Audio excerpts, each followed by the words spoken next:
Bueno, muy buenos días a todos. Ya resolvimos los inconvenientes técnicos que teníamos. Para los que no me conocen, mi nombre es Gonzalo Rasuri, soy el gerente general de la Asociación de Marcas del Retail y les doy la bienvenida a este nuevo webinar que hemos preparado para ustedes, que se enmarca en las actividades que vamos haciendo constantemente para abordar temas de interés de nuestro sector y entregar algunas herramientas y conocimientos, ¿cierto? Algunos contenidos que pueden ser importantes para enfrentar las coyunturas de mejor forma. En esta oportunidad tocaremos un tema de mucho interés, yo sé que a todos les afecta, me han preguntado bastante por esto, como es la nueva ley de delitos económicos. Este webinar se enfoca en abordar esta nueva legislación que impone sanciones más severas para este tipo de delitos, donde las consecuencias por estos actos delictivos pueden llegar aún a ser más graves que lo que teníamos antes, ¿cierto? E incluso hoy día afectando a las gerencias y a las planas ejecutivas de las empresas, cosa que es bastante complejo si uno empieza a analizarlo. Más todavía lo que les va a explicar Cristian ahí sobre las zonas grises que deja esta nueva ley, que complejiza mucho más el escenario en el cual podemos estar hoy día viviendo. En esta ocasión tenemos la participación de Cristian Edwards, reconocido experto en la materia y socio de Puga Ortiz Abogados, quien nos brindará una presentación acerca de la legislación y su influencia directa en nuestro sector. Luego de la exposición de Cristian, a quien por supuesto le agradecemos su presencia, dejaremos un espacio para preguntas y comentarios de los asistentes. Pueden ir también dejando sus preguntas en el chat mientras va transcurriendo la presentación para que no se les olviden y yo después voy a ir recapitulando y haciéndolas al final. Sin más que rellenar ni contarles, ¿cierto? Le dejamos la bienvenida a Cristian Edwards, abogado y socio de Puga y Ortiz. Adelante, Cristian. Gracias, Gonzalo. Bueno, buenos días. Esta presentación la denominé Transformación Empresarial, Desafío de la Nueva Ley de Delitos Económicos y Ambientales. En mi experiencia, esta ley es una ley extraordinariamente ambiciosa, de un impacto que a esta altura, al comienzo, entre sus ceros, resulta difícil de anticipar, pero todos están conscientes en que el impacto va a ser muy, muy alto. Todos ustedes, en sus cargos, ya han recibido informe o minutas respecto a esta ley. Lo que yo trato de hacer en esta presentación es describir algunos de los principales desafíos que ustedes como empresarios van a enfrentar y algunas luces sobre cómo abordar de alguna manera estos desafíos de manera general, ¿ya? El contexto es importante. Cuando esta imagen, bueno, todos saben, representa la diosa de la justicia, ¿no es cierto? En que, en una balanza, ¿no es cierto?, que representa alguien imparcial, por eso tiene los ojos vendados, una balanza en que ve objetivamente, pondera objetivamente los antecedentes que presentan las partes y una espada de dos filos, ¿no es cierto?, que permite de alguna manera la solución rápida y eficaz.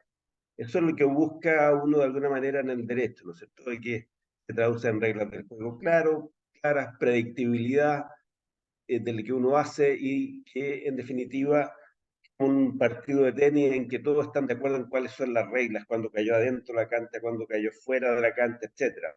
Y todos, en los espectadores, los jugadores, el referee, todos están de acuerdo en cuáles son las reglas. Bueno, eso lamentablemente es bastante utópico, ¿ya?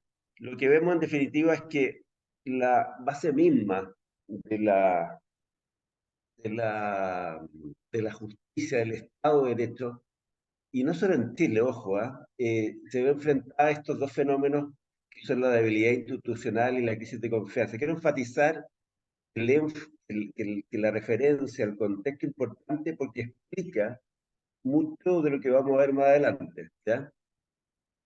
Y esto se ve afectado, a su vez, la estabilidad, por ciertas fuerzas que están hoy día vigentes en todo el mundo nuevamente. La hipertransparencia, no es la transparencia, es la hipertransparencia, sin espacio de opacidad, los valores en conflicto, en que ya nadie está de acuerdo en nada de lo que los une, ¿no es cierto? Están con cosas muy residuales de alguna manera. La sensibilidad al riesgo, en que cualquier actividad que genera algo de riesgo, hacen inmediatamente responsables, aunque el riesgo sea bajo, al que lo generó. Fenómenos como la globalización y después de Trump, yo diría deglobalización también. Y todo eso se traduce en definitiva en el ámbito jurídico. eh, Hay una alta complejidad, ¿ah? Falta de certeza también jurídica, falta de predictibilidad. Norma muy estricta, una expresión clara de esto es esta ley. Importantes sanciones, o sea, el tema de los activos que en regulación económica es saludable que existan, el problema acá es que son absolutamente desproporcionados. Y hay una superposición de regulaciones. Usted tiene entonces no solo una constitución que no se sabe si se va a mantener o no, que es la base fundamental, ¿no es cierto? Sino después las leyes, las normas administrativas, distintos reguladores sectoriales, etcétera. Eso genera, en definitiva, un escenario bastante complejo. Y es ese escenario, en definitiva, en el que se produce esta nueva ley. Acá puse alguna referencia a la historia de la ley que yo creo que son importantes. Eh, Porque explica la motivación detrás de esta ley. Permítame leerles, son unos cortos párrafos. Este proyecto es el resultado de un trabajo conjunto entre los diputados y diputadas firmantes y destacados panelistas, perdón, que trabajando sobre otros anteproyectos buscan abordar la conmoción y rechazo que generan los delitos de naturaleza económica y su impacto en el orden público económico. Así, se busca una justicia legislativa en cuanto a los delitos que nuestro otorgamiento jurídico condena, empleando criterios que se adecúen a su vez al sujeto activo que comete estos delitos, quienes en su mayoría, estos son ustedes, cuentan con mejor preparación y posición social que quienes cometen delitos comunes. Los delitos económicos, las penas aparejadas generalmente serán menores a 5 años y en la mayoría de los casos las personas tienen irreprochable conducta anterior, lo que explica que usualmente se impongan penas no privativas de libertad. Esta situación es percibida en la población como impunidad. La iniciativa amplifica de tal manera su número que todos los delitos económicos generarán responsabilidad penal. Fíjense lo que dice, todos, bifurcándose cerca de 110 delitos de esta naturaleza. De esta manera, la regla general será que las empresas sí respondan de los delitos en que estén involucrados. Por otra parte, se contemplan cambios en los modelos de imputación, es decir, los presupuestos bajo los cuales se atribuye a una persona jurídica responsabilidad de estos cometidos por una persona natural cambian. Esto significa que el nexo causal entre ambos es mucho más tenue, ¿ya? Y en lo tocante a las penas de multa, esto también lo enfatizo, afirman que las multas que se pueden aplicar son de 4 a 40 UTM o de 40 a 400 UTM. Y que la multa en definitiva sería muy baja. Eso, la realidad, sobre todo en el caso de las sociedades sometidas a alguna fiscalización, es claramente erróneo. Ya las multas son significativas, muy altas. ¿Qué es lo que hace la ley en definitiva? Establece un nuevo sistema, una nueva categoría de delito económico. Son 4 categorías de delito económico. La primera son los delitos económicos absolutos, que sean con completa independencia de las condiciones en las que se cometen. Yo puse acá algunos, la lista es muy extensa, que se relacionan de alguna manera o pueden relacionar con el giro de ustedes. Dar o aprobar información falsa en la memoria, balance u otros documentos destinados a los socios, a terceros o a la administración. El abuso de posición mayoritaria en el director de una sociedad anónima. La alteración por medio fraudulento del precio de bienes o servicios. El cohecho entre particulares. La colusión. Los delitos concursales y el uso de información privilegiada. O sea, esos son delitos absolutos, siempre son delitos económicos, ¿ya? Después hay una segunda categoría, en la que, acabo de poner anteojos, el ejercicio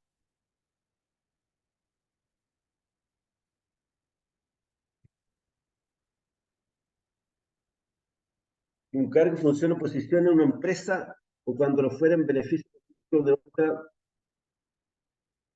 otra naturaleza por una empresa.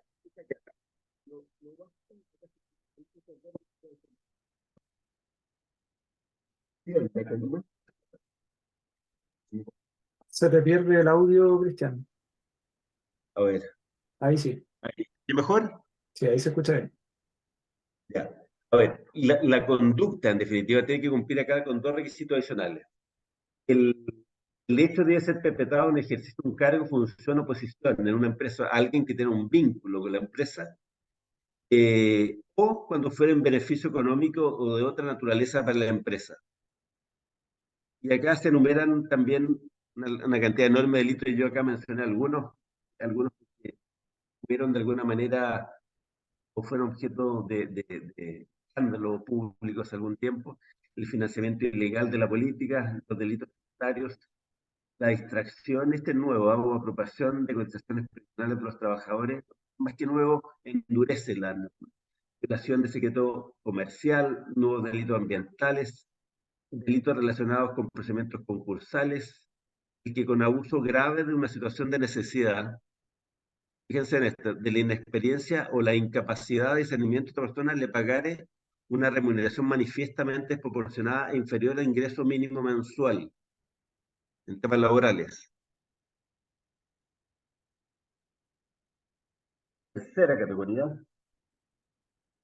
en la perpetración del delito hubiera intervenido como autor o cómplice alguien que ejerce un cargo, función o posición en la empresa, y cuando el hecho fuera perpetrado en beneficio económico o de otra naturaleza para la empresa. Y acá está el tráfico de influencia, y los delitos como el empleado público que durante el ejercicio de su cargo obtenga un incremento patrimonial relevante, pero se refiere en general a delitos funcionarios, ¿ya?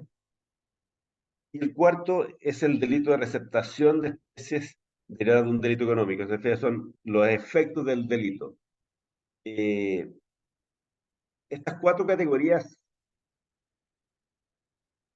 son el diseño que se establece para aplicar. Esto es un poco complejo, pero lo vamos a ir aterrizando más adelante. Lo que quiero mantengan en su cabeza de alguna manera es que pasamos de algunos delitos económicos a un sistema en que todos los delitos, una cantidad, no, o sea, aumentó de manera sustantiva, material, la cantidad de delitos económicos, pero no solo eso, cambiaron en las reglas de imputabilidad. ¿A qué me refiero con eso? A que hay delitos, como veremos más adelante, en que ya no se exige que sean maliciosos o en directo, que sean efectuados de manera maliciosa, ¿ya? Y eso genera una serie de desafíos eh, jurídicos de tipo conceptual, pero también prácticos, ¿ah? Son muy difíciles de manejar. Fíjense en esto. Esto es las disposiciones de esta ley. Es solo la categoría, los títulos 2 y 3 son aplicables solo a los delitos considerados como económicos, eh, cuando se perpetren en este caso para cierto tipo de empresas. Son empresas cuyos ingresos anuales por ventas, servicios u otras actividades sean superiores a 1.400 unidades de fomento y no excedan de 25.000 unidades de fomento. Y acá se mira el grupo empresarial conforme lo define la ley del mercado de valores. ¿Qué significa esto? Que las micro y pequeñas empresas no se le aplican estas normas, ¿ok? Pero solo a las medianas y grandes empresas conforme lo define esta ley 20.416. ¿Cuáles son los objetivos principales de esta ley en lo que se refiere al delito económico? Porque vamos a hablar primero de los cambios en la conceptualización y en el diseño regulatorio de los delitos económicos, y después vamos a hablar de la responsabilidad penal de las empresas, y después cómo se vinculan ambos y cómo los van a afectar a ustedes. Primero, el cumplimiento efectivo de las privativas de libertad. Esto es un tema importante, porque se relaciona con lo que yo les mencionaba al principio. ¿Recuerdan de que querían destruir, eliminar esta percepción de impunidad que se tendría respecto de los delitos económicos, porque habría pocas penas efectivas de cárcel? Y esto se relaciona con el tema de imputabilidad, ya en que en general las penas de los delitos económicos van hasta como varían, pero en el 5 años y un día, menos de eso, en general, esas penas, si es que hay reprochable conducta anterior, no tienen pena efectiva de cárcel hasta antes de esta ley. Eso, terminar con eso, ya cambian todo el diseño de la ley con el objeto explícito de que quienes cometan delito económico con unas privativas de libertad, incluso menores a ese periodo, tengan penas efectivas de cárcel, ya de privación de libertad. Esto es sumamente relevante. O sea, esto y es absolutamente distinto a lo que ocurre con otros tipos de delitos, ¿ya? En que se mantendrían, y de hecho los mismos delitos si son perfeccionados en el contexto de una micro pequeña empresa, lo cual es bastante peculiar. Hay un nuevo sistema de circunstancia atenuante y agravante, simple y calificada. Se altera completamente la estructura, el diseño del Código Penal. Y este sistema de atenuante y agravante dice en relación básicamente con dos ejes. La posición jerárquica del quien comete el acto, la conducta, enfatiza, puede ser acción o omisión, y la magnitud del daño que causa. ¿Ya? Esos son los parámetros. Fíjense en algunas cosas, por ejemplo, en la atenuante. Fijémonos, fíjense en la letra B. No leerlo completo y pasar más rápido a la parte más sustantiva de esto. Son circunstancias atenuantes de un delito económico las siguientes. La letra B, el condenado, estando en una posición intermedia o superior dentro de una organización. Fíjense, el sesgo, ¿no es cierto? Intermedio o superior. Se limitó a omitir la realización de alguna acción que habría impedido la perpetración del delito sin favorecerla directamente. Es bien notable, ¿no? Porque, fíjese, se limitó a omitir la realización de alguna acción que habría impedido la perpetración del delito sin favorecerla directamente. O sea, esto es más que como no darse cuenta, o sea, ¿cuál es el estándar que se está exigiendo aquí? Esto se relaciona con algo que vamos a ver con algo más de detalle más adelante, con la clasificación de los delitos. Pero en general, los delitos por omisión constituyen una regla muy excepcional en el derecho chileno, ¿ya? Y que solo sea un atenuante, esto cuando alguien que no participó directamente eh, suena, suena, suena muy fuerte, digamos. Fíjense también el atenuante muy calificado. El condenado tomó oportuna y voluntariamente medidas orientadas para prevenir o mitigar sustancialmente la generación de daño. O sea, no solo se dio cuenta del problema, tomó la medida, pero igual se produjo el daño. ¿Qué les dice a ustedes eso? Un delito como de resultado, ¿no es cierto? En que va a responder sí o sí, con independencia de que haya tomado. O sea, en definitiva, estamos hablando de un error de generar un delito, eventualmente se cae dentro de las calificaciones, ¿cuál es la categoría número uno? De la primera categoría, porque imagínense, es solo atenuante calificada, de haber tomado todas las medidas para impedirlo. O sea, alguien fue diligente para impedirlo, genera en definitiva solo una atenuante muy calificada. Uno lee entre líneas de eso, es sumamente preocupante. Las circunstancias agravantes. Pero acá enfatizar simplemente el tema de la posesión. ¿Te fijan? Es agravante si participó en una posición intermedia. Pero fíjense acá, por ejemplo, es muy calificada si está en la posición jerárquica superior. O sea, la misma conducta, dependiendo de quién la ejecuta, la sanción va a ser muy distinta.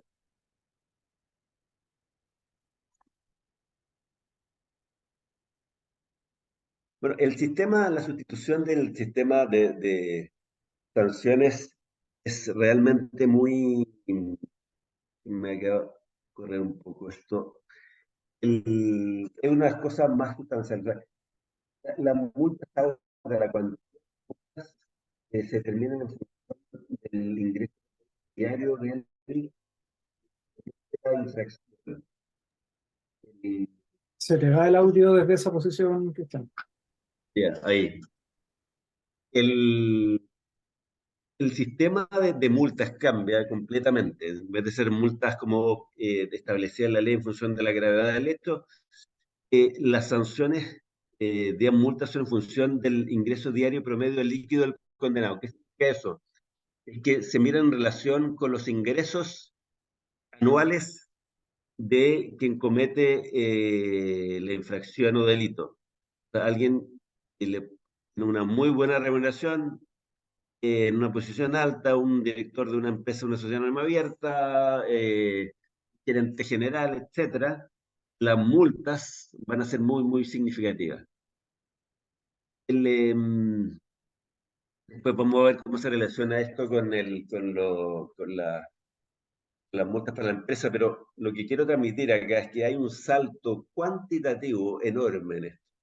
Los montos, después les vamos a mandar la presentación, aparecen, pero es un salto muy significativo. De hecho, y esto es bastante peculiar también, el juez, si es que ve la remuneración que recibe la persona, el infractor de alguna manera, no se condice con su nivel de vida, puede subir la multa de manera importante también. ¿Se fijan?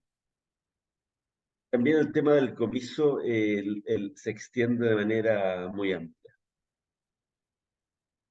Veamos ahora los cambios en lo que se refiere a la responsabilidad penal de la empresa. Lo que ocurre primero con los delitos económicos, resumiendo, es que cambia completamente la conceptualización, ¿no es cierto?, de los delitos económicos. La cantidad de delitos económicos salta de manera importante, particularmente en esta segunda parte. Se busca sancionar con pena efectiva de cárcel a que cometen delito económico. Las sanciones que van a tener, que cometen esos delitos económicos, si tienen una posición jerárquica, por tanto, o sea, de la más importante dentro de la empresa, mediano o superior, como lo califica la ley, va a ser un tema mayor. Y si además fueron empresarios exitosos y tienen un buen patrimonio, eh, le adelanto que eso también eh, no creo que sea una presunción de responsabilidad, pero el tema de las multas, si es que el juez estima en definitiva que su patrimonio es muy superior a sus remuneraciones, bueno, yo le anticipo, probablemente las multas sean significativamente mayores. Lo que se ve en definitiva es que los delitos, el grado de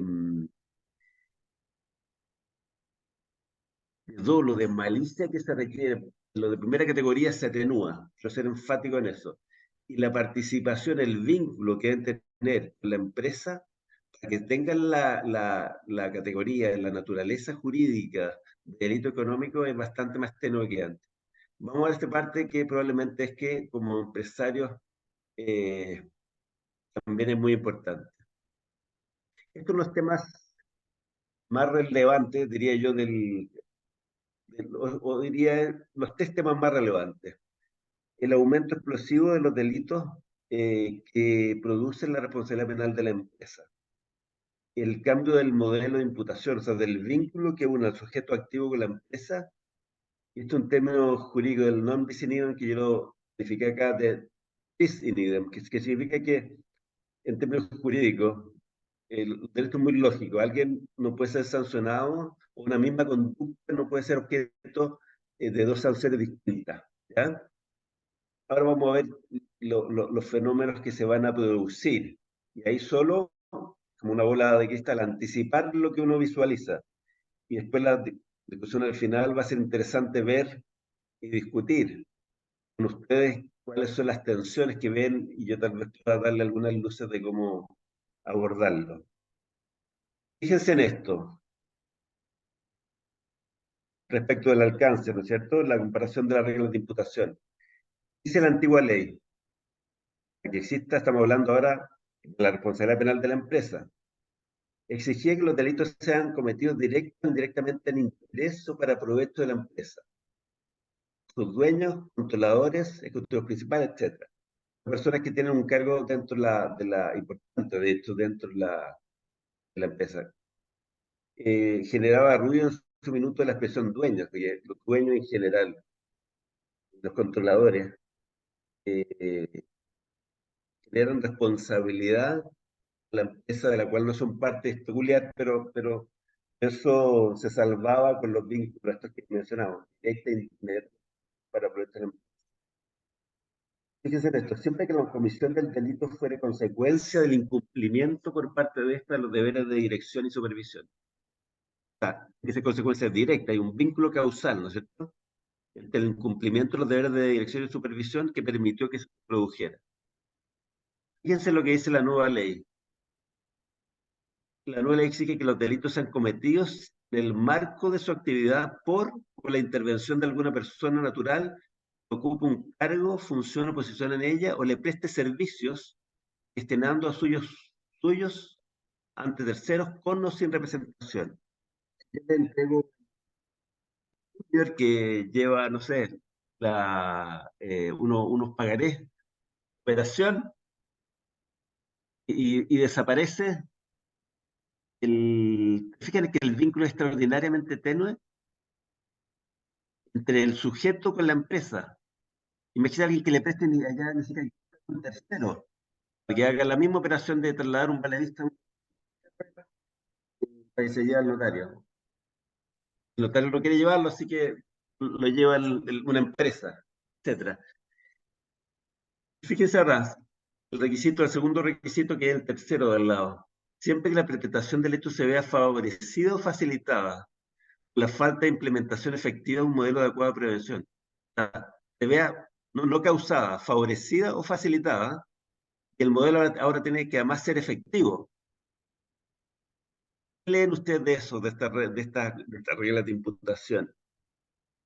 Es que el vínculo de la empresa, cualquier vínculo, prácticamente es suficiente para generar la responsabilidad de la empresa. Esto es muy grave y esto se traduce en temas prácticos, ¿sí?, del cómo uno aborda distintos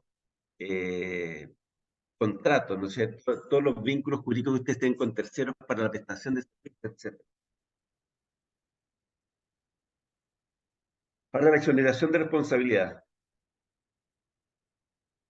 La antigua ley señala que los deberes de dirección y supervisión se han cumplido cuando con anterioridad a la comisión del delito la persona hubiera optado un modelo de prevención. Y había esta empresa, ¿no es cierto?, de certificación. Dice que las personas jurídicas no son responsables en los casos en que hubieran cometido en definitiva los hechos exclusivamente en ventaja propia a favor de un tercero. Fíjense lo que dice la ley ahora. Lo dispuesto en el artículo no tendrá aplicación cuando el hecho punible se perpetúe exclusivamente en contra. Hay un abismo, ¿no es cierto?, entre estas reglas de exoneración. El umbral es extraordinariamente exigente el establecido en la nueva ley. La única forma de exonerarme de responsabilidad cuando el hecho punible se perpetúe exclusivamente en contra de la propia empresa. Bueno, pero está también el modelo de prevención. Veamos esto también. La definición del modelo de prevención es prácticamente igual, salvo estos dos cambios que yo destaqué de alguna manera. Lo que cambia no es la definición de la ley en términos sustantivos, es el alcance, ¿ya? Que cambia completamente. La, mm, la certificación del modelo que hacen estas empresas aparece en todo, no es suficiente, que se le había transformado en un sistema como formalista, de checklist, que en definitiva no agregaba un valor. Darle la ley, el disponer de la ley, más que la ley, 30 veces, es un tema bien notable en la descalificación. A mi juicio, muchas veces de manera injusta se hace con esa empresa. Y la ley no establece esto, es distinto, es un tono distinto. Evaluaciones periódicas por terceros independientes y mecanismos de perfeccionamiento y actualización a partir de varias evaluaciones. Estas evaluaciones. La evaluación es periódica, es lo que es un poco distinto. Este tema también es bien notable, porque si la responsabilidad penal de la empresa es autónoma de la responsabilidad de la persona que lo cometió. Hay distintos grados en esto. La ley antigua eh, señalaba que la responsabilidad penal de la persona jurídica subsistía solo en ciertos casos. En los casos que se hubiera extinguido la responsabilidad penal por la muerte del autor, la prescripción de la acción, el saneamiento temporal, cuando no haya sido posible establecer la participación del tercero, siempre se cumplieran ciertos requisitos. O sea, solo en ciertos casos es que la persona que cometió el delito al final no era sancionada de alguna manera, subsistía la responsabilidad penal de la empresa. Ahora la verdad es que con la nueva ley son prácticamente completamente independientes. O sea, puede ser que la persona sea sobreseída definitivamente, incluso que no hubiera sido declarada responsable, la responsabilidad se hubiera extinguido, sobreseimiento temporal definitivo, la empresa va a seguir siendo responsable. En definitiva, alguien comete un delito, pues se determina que esa persona al final no es responsable de eso, la empresa continúa siendo responsable. Eso es lo que estamos hablando acá, eso es lo que establece esta norma. Acá esto, para orientarla acá, un tema más conceptual, pensé que podía ser útil para describir de manera gráfica como la tensión, pero también alguna luz de cómo enfrentar esto. Como dos modelos en materia de responsabilidad penal. Uno que es la responsabilidad vicaria, exige en definitiva que el sujeto que causa el daño, que ocasiona, en este caso con la ambulancia, el daño, por ser un gráfico, el vínculo que lo une con la empresa es que tiene que haber un vínculo real. Desarrolló el modelo un poco, de alguna manera, en la mayoría de los países, incluso el sistema anglosajón. La persona realiza una actividad que es en beneficio de la empresa. Hay que tener un cargo en la empresa y la realiza en beneficio de ella y produce el daño. ¿Ya? El defecto de organización es distinto. El defecto de organización dice relación simplemente que el problema radica, el quid del asunto radica en si la empresa arbitró no los mecanismos necesarios para que este sujeto no causara el daño. Entonces el defecto está en la empresa, ¿se fijan? Y si es que en definitiva no fue eficaz en prevenir ocasionar ese daño, responde en definitiva la empresa. Ese diseño para responsabilidad penal es bastante complejo, como podrán imaginar. Está bien, fíjense en esto. De todas maneras, y esto es como una luz de cómo navegar en esto. Tiene que haber en todos los tipos de responsabilidad, tiene que haber una relación de causalidad física, en definitiva, en que el sujeto se le puede atribuir o causó realmente el daño que se está sancionando, en definitiva, ¿no es cierto? Él tiene que haberlo provocado, la persona, alguien, la persona, etcétera. Para vincular eso con la empresa, el mismo fenómeno, tiene que ver la empresa haber causado esto, tiene que haber una relación causal entre el daño eh, la actuación de la empresa. Se hizo todo lo que podía hacer para que el sujeto en cuestión no ocasionara el daño, y ahí están los modelos de prevención, pero entonces no debe ser reportado. Y hay una segunda criterio o parámetro que se denomina la causalidad normativa, que se aplica no solo en el derecho civil, como piensan algunos, sino también en el derecho penal. El fin de protección que persigue la norma, que se ser responsable a la empresa de cualquier actuación de un tercero que tiene una vinculación muy tenue con la empresa un daño que ocasionó por algo en que hizo contra la voluntad las capacitaciones y las medidas de prevención que ocasionó la empresa. Esto en un escenario de racionalidad no debiese llegar a ese absurdo. Y el criterio orientador,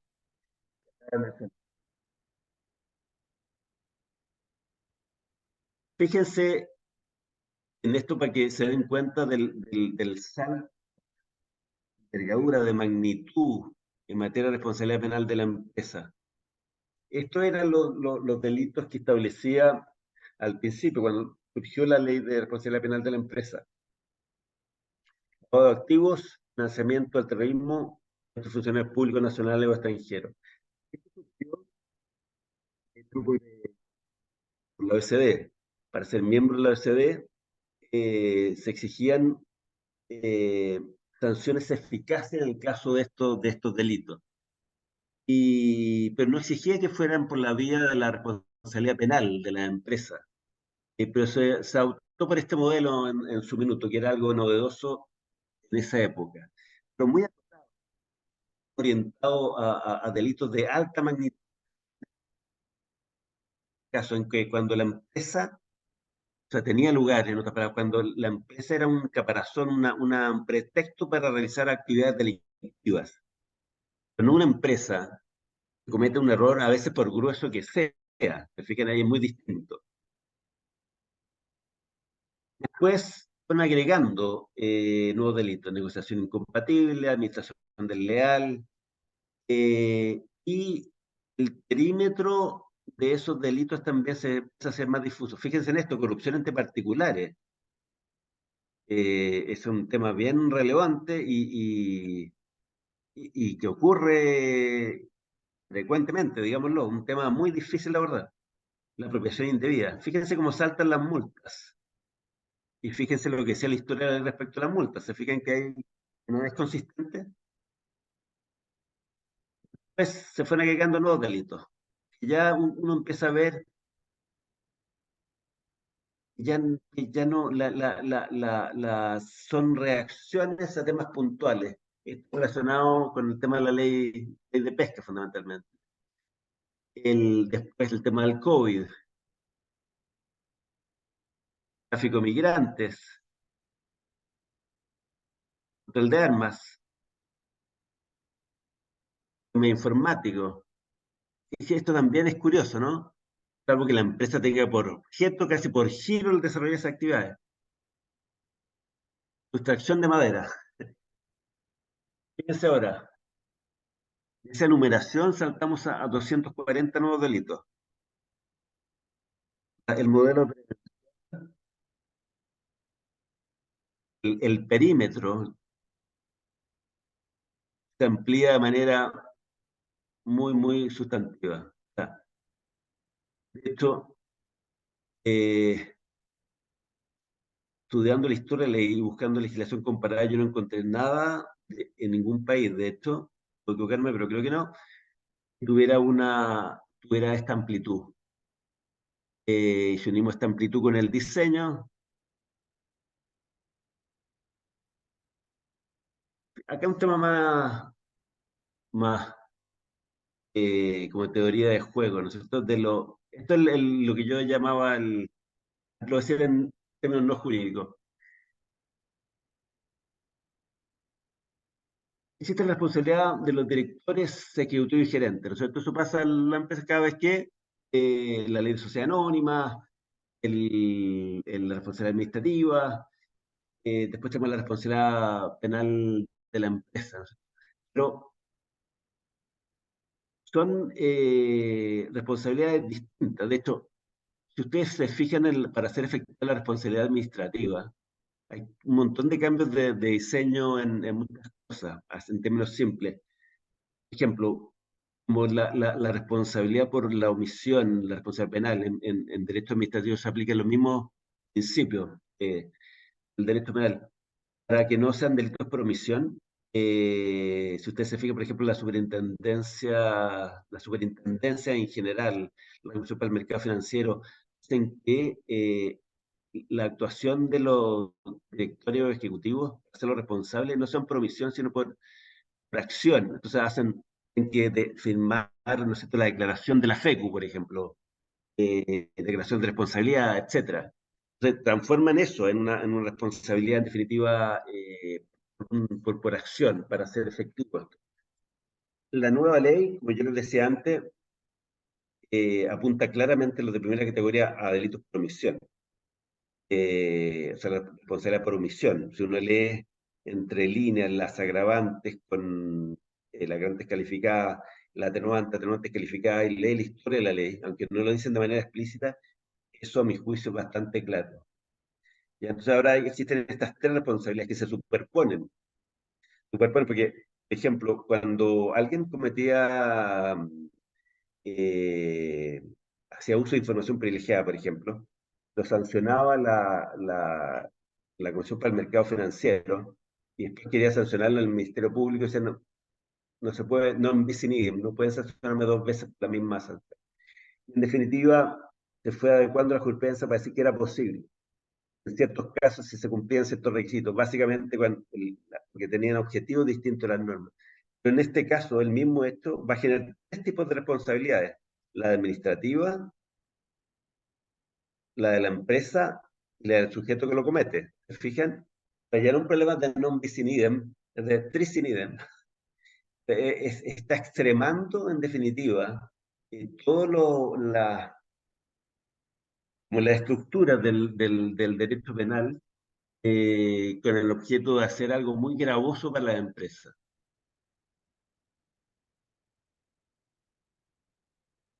Acá está el tema de las multas, que yo les decía al principio, que sé que las multas eran bajas, la verdad es que son altísimas. Antes, esta es la ley de mercado de valores. Multa de beneficio fiscal de hasta 100.000 UF, 500.000 UF en caso de reincidencia, 30% del valor de las operaciones sancionadas, el doble de los beneficios obtenidos. ¿Les parece a usted que esas sanciones son bajas? No, ¿no es cierto? Eh, Fíjense ahora otro tema que es muy relevante. En general, cuando en temas complejos, de libre competencia, por ejemplo, en temas de mercado de valores, eh, en que hay reguladores sectoriales activos, va a estar el CERNAC si tiene facultades con la nueva ley, con los cambios, etcétera. Lo que ocurre en definitiva es que el regulador técnico y en general son de muy buen nivel. Investigan temas de los cuales tienen un conocimiento y una experiencia profunda y que conocen bien. Y una vez que ellos investigan, se mete el Ministerio Público ahí de alguna manera como una posta. Eso es bien claro, sobre todo en materia de libre competencia. El, eh, la nueva ley cambia totalmente esto.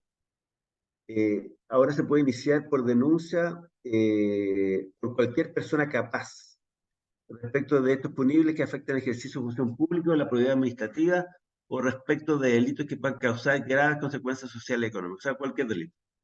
Cualquier delito relevante.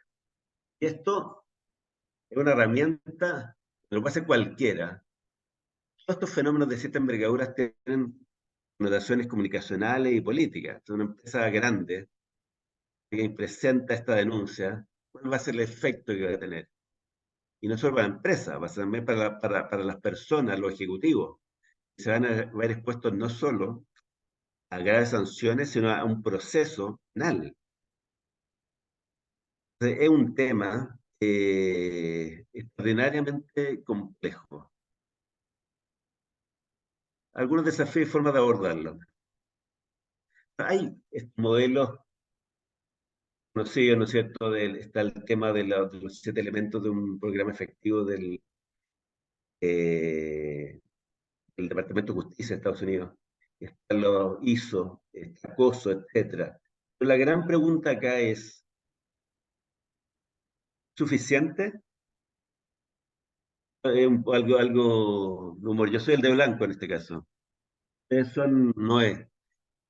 Lo que yo quiero decir en esta lama es que, sinceramente, el escenario que van a enfrentar va a ser extraordinariamente complejo. Y todo lo que yo les puedo decir para tranquilizarlo eh, sería aventurado, en definitiva, porque el, el- el perímetro del amplio de delito, estamos hablando solo en materia de responsabilidad penal, las reglas de vinculación tan tenue del sujeto activo con la empresa, el sistema de dar curso, de dar inicio a esto, con independencia de que el regulador sectorial haya investigado o no esto, va a producir un escenario extraordinariamente complejo. En definitiva, la suma de esta nueva sistematización, diseño y penalización de los delitos económicos más los cambios en la responsabilidad de empresa va a dibujar un escenario completamente nuevo y no, no solo en Chile, porque la profundidad de los cambios, la envergadura de los cambios es amplísima comparado con la legislación de cualquier país que yo haya estudiado y revisé las de varios países. De hecho, se basa un poco en el modelo, una copia del modelo inicial del modelo italiano con el americano, con un sistema de responsabilidad como vicaria. Saltó claramente al sistema de responsabilidad como por riesgo de la empresa, por defecto de la empresa. Eh, y como decía, con una cantidad de delitos, con una categorización muy, muy, muy estricta. Esto solo ejemplificar, en definitiva, algunas cosas. Uno mira los delitos, por ejemplo, uso de información privilegiada,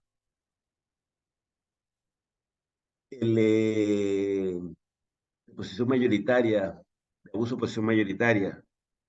Uno dice, raro, porque si es que van a sancionar a la empresa por algo, por el uso de información privilegiada, por ejemplo, que yo como empresa, como empresario, como dueño de la empresa, como director de una empresa, tengo interés en que alguno de mis ejecutivos haga uso de información privilegiada, es que sancionen a la empresa, eso es, por un error están sancionando a quienes. Piensen en una empresa de participación diluida, en una sociedad anónima abierta con participación de la AFP. Van a sancionar a la empresa y van a perjudicar a los dueños de la empresa en definitiva por algo que a lo mejor no podían evitar. Fíjense en otros delitos. Los directores, gerentes, administradores ejecutivos eh, la memoria, balance, documentos destinados a los socios o terceros dieron a aprobar información falsa. O sea, un ejecutivo le entrega información falsa a los socios de una empresa. ¿A quién está perjudicando en definitiva la norma? ¿A quién está sancionando? ¿Al que cometió la falta? ¿O está sancionando más encima la está haciendo víctima dos veces a los dueños de la empresa? ¿No es cierto? O sea, uno profundiza un poco más en este afán de tratar de luchar contra la sensación de impunidad de los delitos económicos, llegar a una solución tan extrema es absolutamente proporcionado. Cuando uno en regulación económica, lo que uno busca en definitiva es que los costos de la regulación sean menores a los beneficios que va a producir. Los costos que va a producir esta regulación son muchísimo más amplios que los beneficios que esta va a tocar. Y esto ocurre no con uno, con dos, con tres, con todos estos delitos. Entonces, lo que estoy transmitiendo en definitiva es que el diseño conceptualmente bastante prolijo en muchos aspectos, debo decirlo. Tiene un errores no solo de orientación, o sea, del objetivo que busca, sino también está sancionando en definitiva a la empresa por actos que muchas veces eh, la empresa no las benefician absolutamente en nada. Y como o sea, que en beneficio de la empresa o por alguien vinculado con la empresa, el tema es muy complejo. En empresas más complejas, en los típicos conflictos entre accionista mayoritario y minoritario, el directorio, el ejecutivo, los trabajadores, se empieza a complejizar, ¿no es cierto? Estar con los clientes, los acreedores, los clasificadores de riesgo, si son sociedades muy abiertas, los auditores externos, la CMF, la NAC, la Fiscalía Nacional Económica, el Servicio de Impuesto Interno, medios de comunicación, grupos de interés, redes sociales, y ahora agregaron al Ministerio Público.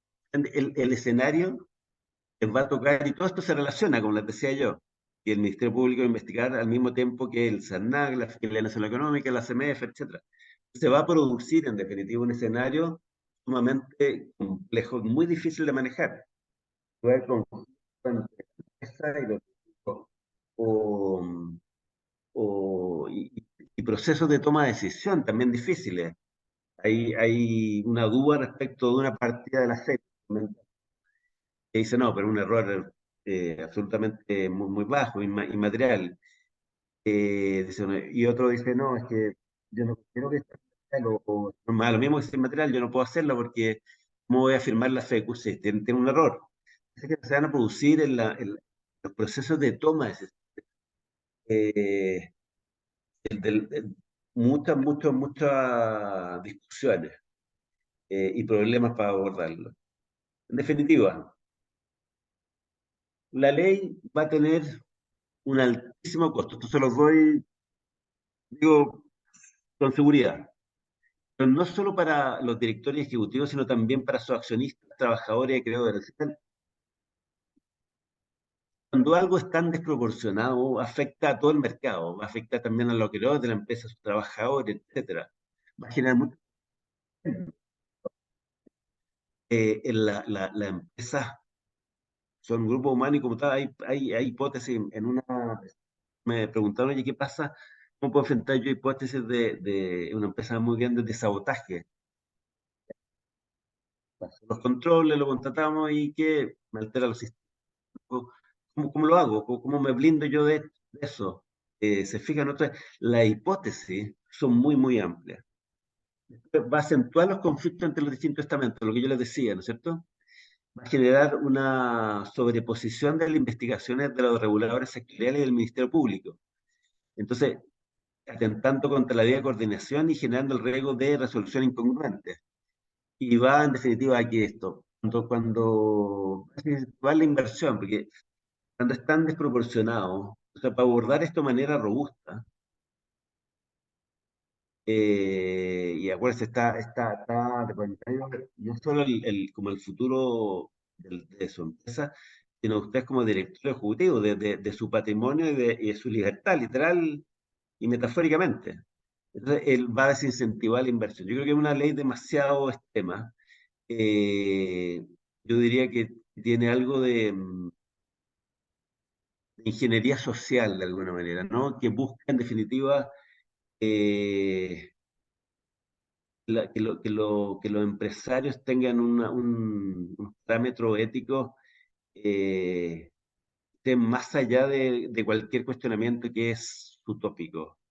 Los empresarios al final son tan buenos o tan malos como toda la mayoría de las personas, son un reflejo del país en que viven. Los argumentos que se dan, en definitiva, para hacer un cambio tan radical, eh, tanto lo que se refiere a los delitos económicos, por la drasticidad de las sanciones y de las empresas, por las exigencias que le imponen, son absolutamente desproporcionadas. Así que eso es interesante, por calificarlo de algún modo, muy desafiante. Tienen un plazo para implementar los programas de cumplimiento. Les quiero anticipar que mucho más que hacer un manual y algunos matices de riesgo, es la forma de abordar esto. El involucramiento en la toma de decisiones de los aspectos jurídicos y comunicacionales va, en definitiva, a tener que cambiar y sus costos van a subir si quieren abordar esto con un riesgo razonable. Esto es, muchas gracias. Muchas gracias, Cristian. Estamos justo con el tiempo, así que te voy a hacer un par de preguntas que me llegaron por acá. ¿Cuáles son algunas de las atenuantes o las cosas que debiera hacer una empresa, en el fondo, o tener activas una empresa para poder bajar el riesgo en este sentido? Tener un modelo de prevención, ese modelo de prevención del delito debiera estar activo, y en qué plazo se debe tener estas cosas activadas.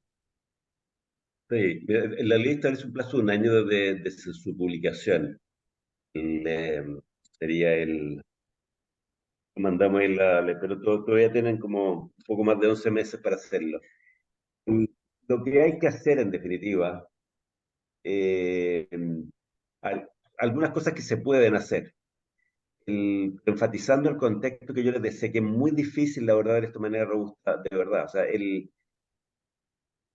lo que hay que hacer para abordar esto, a mis juicios, son dos cosas. Un programa de cumplimiento completamente distinto a lo que tenían en el pasado. O sea, hay que tener un cambio cualitativo y también cuantitativo, de los recursos. Van a tener que ser capaces de demostrar que con esta ley hicieron un cambio relevante y poder demostrarlo frente a una investigación del Ministerio Público, que efectivamente eh, invirtieron recursos importantes en prevenir esto. Va a ser la única manera como de intentar, de alguna manera, mitigar los riesgos. Pero no solo eso.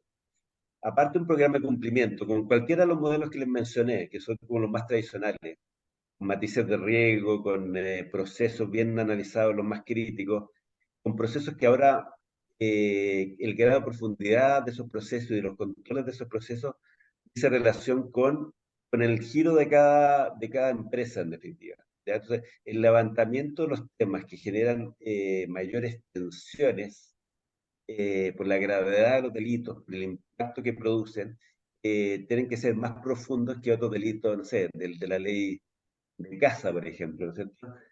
Que parece no ser tan relevante, pero van a tener que tener un barrido muy amplio, muy completo, muy extenso y jerarquizado en función con algún criterio que haga relación con el giro de la empresa.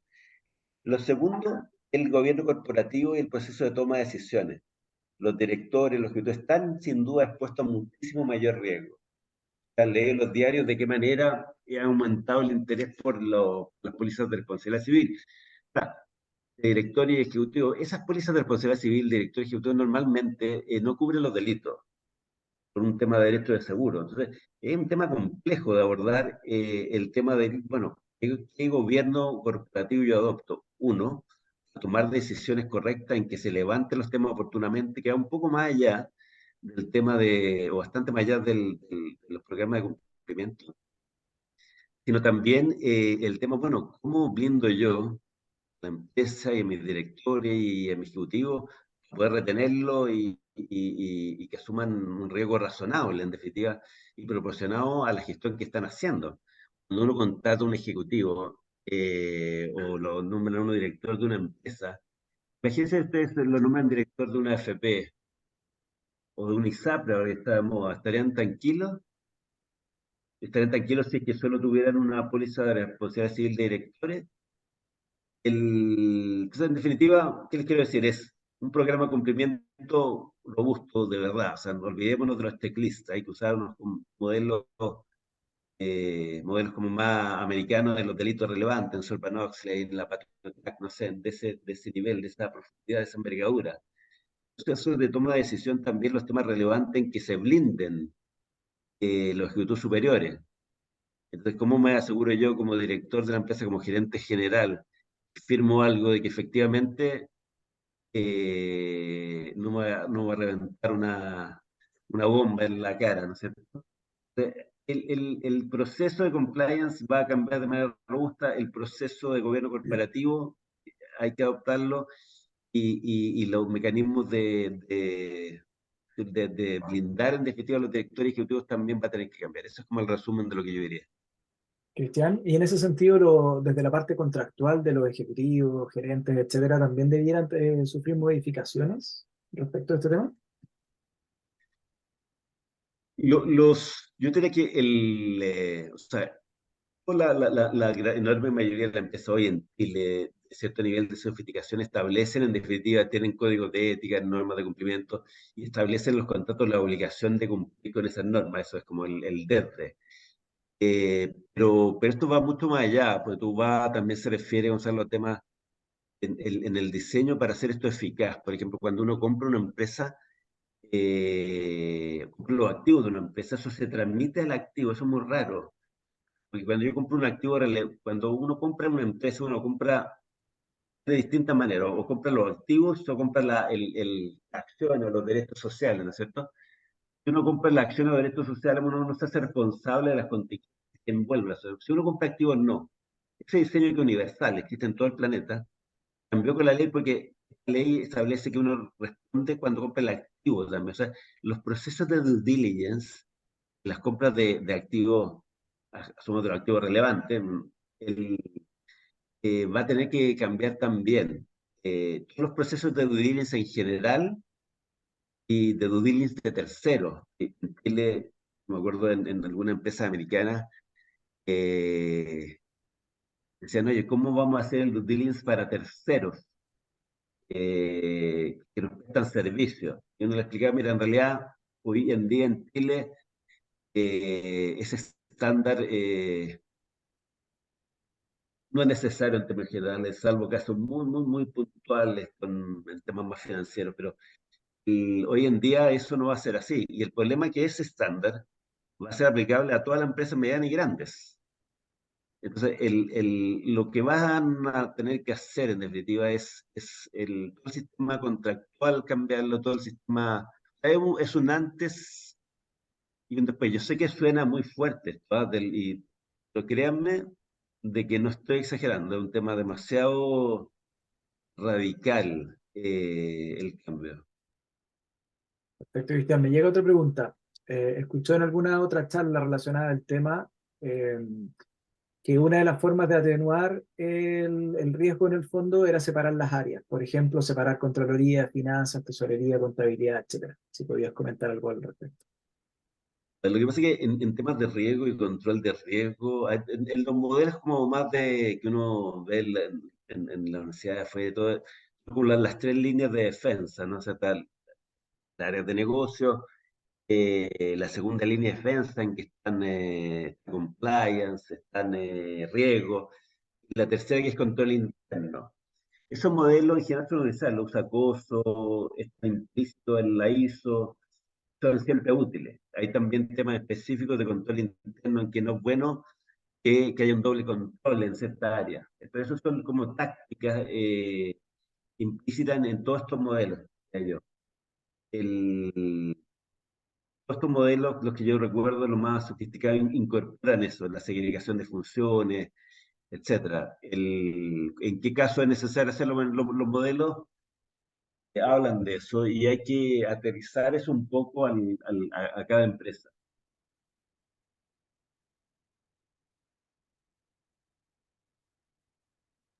Ah, con el audio apagado. Perfecto, Cristian. Otra pregunta que llega. ¿Nos podrías dar ejemplos en el fondo concretos donde los gerentes puedan llegar a responder por situaciones que se den de colaboradores aguas más abajo? Por ejemplo, no sé,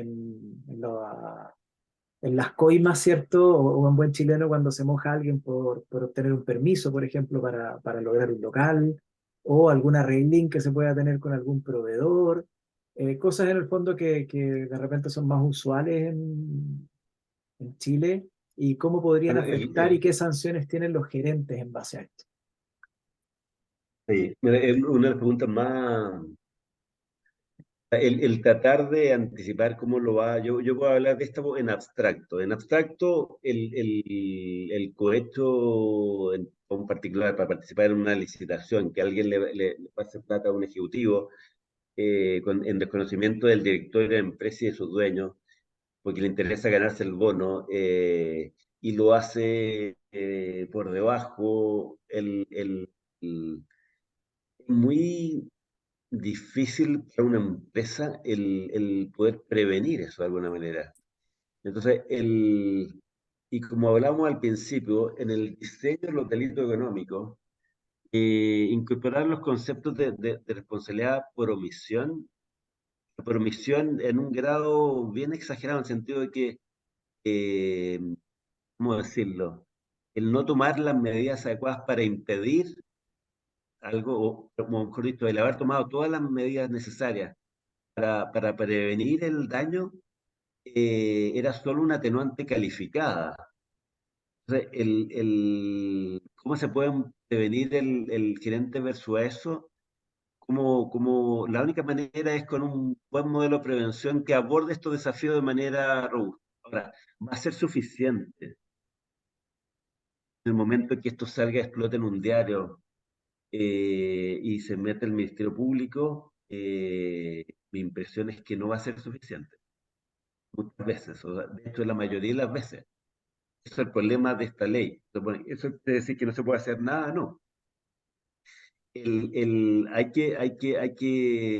criterio orientador que yo puse en esta lámina del más conceptual, ¿se acuerdan? En que aparecía la empresa, el sujeto y el daño de alguna manera. Uno tiene que, el eje central, el modelo conceptual es ese. Uno tiene que tener un modelo que esté diseñado de manera eficaz para prevenir esos delitos en lo que se pueda. Pero no debiesen, en un escenario de racionalidad, sancionar al directorio, por ejemplo, ni tampoco a la empresa, eh, por algo que era imposible de prevenir. Pero esto no basta, en definitiva, quiero enfatizar eso, que el límite es tenue. Los límites son difusos, no están claros en esta ley. Por lo tanto, el definir una receta, no, hay que hacer modelos específicos para los delitos más relevantes, bien robustos. Existen experiencias en legislación computada y diseños de manuales. Nosotros hemos hecho algunos para empresas americanas, con legislación americana, por ejemplo la FCPA, muy parecida, ¿no?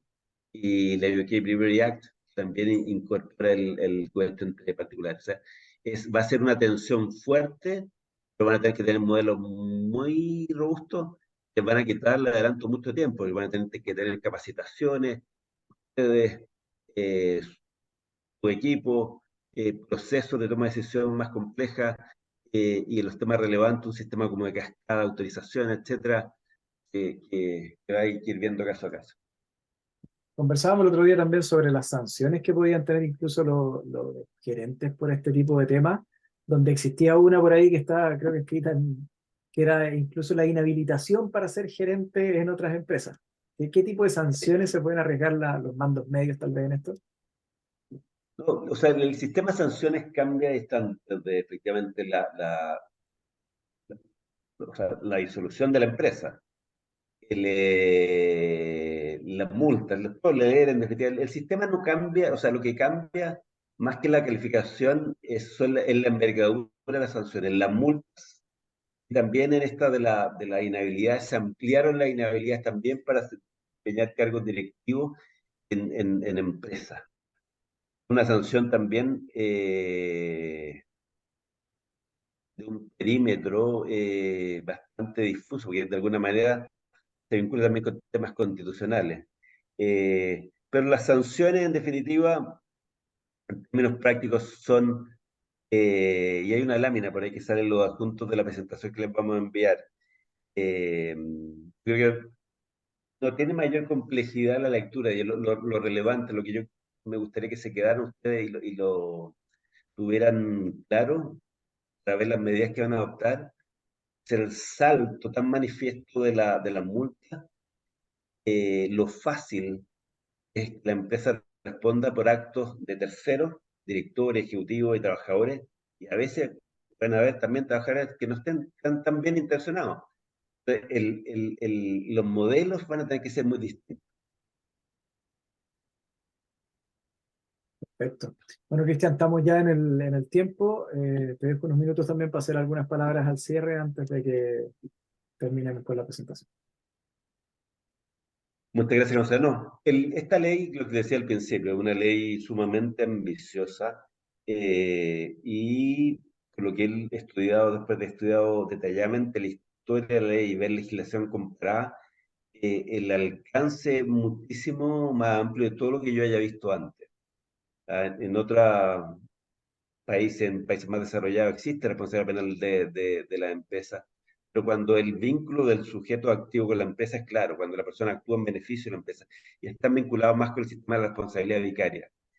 El problema de esta ley, más que técnico, diría yo, porque en la ejecución, o sea, logra los objetivos que buscaba, el problema del sesgo, un sesgo cognitivo de alguna manera, es que es una ingeniería social en que los empresarios y los ejecutivos son malvados y tienen que estar presos sí o sí.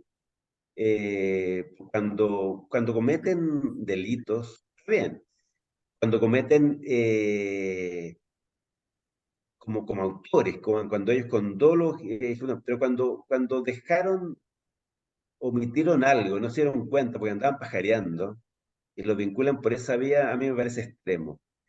Eh, por lo tanto, esta ley va a producir muchos impactos y va a generar mucho conflicto y no va a ayudar en nada a potenciar la economía ni la inversión.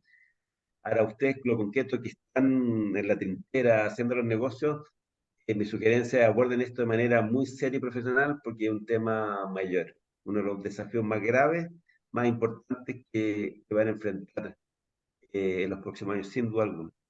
Eso. Muchas Muchas, gracias. muchas gracias, Cristian, por la presentación. Agradecemos también a todas las personas que participaron. Les recuerdo que si quedan dudas o cualquier tema que quieran consultar, pueden hacerlo directamente conmigo y después les puedo poner en contacto con Cristian también. La presentación queda grabada, por ende también les va a llegar el link después para que la puedan revisar online. Muchas gracias a todos, que tengan un excelente día. Hasta luego. Adiós.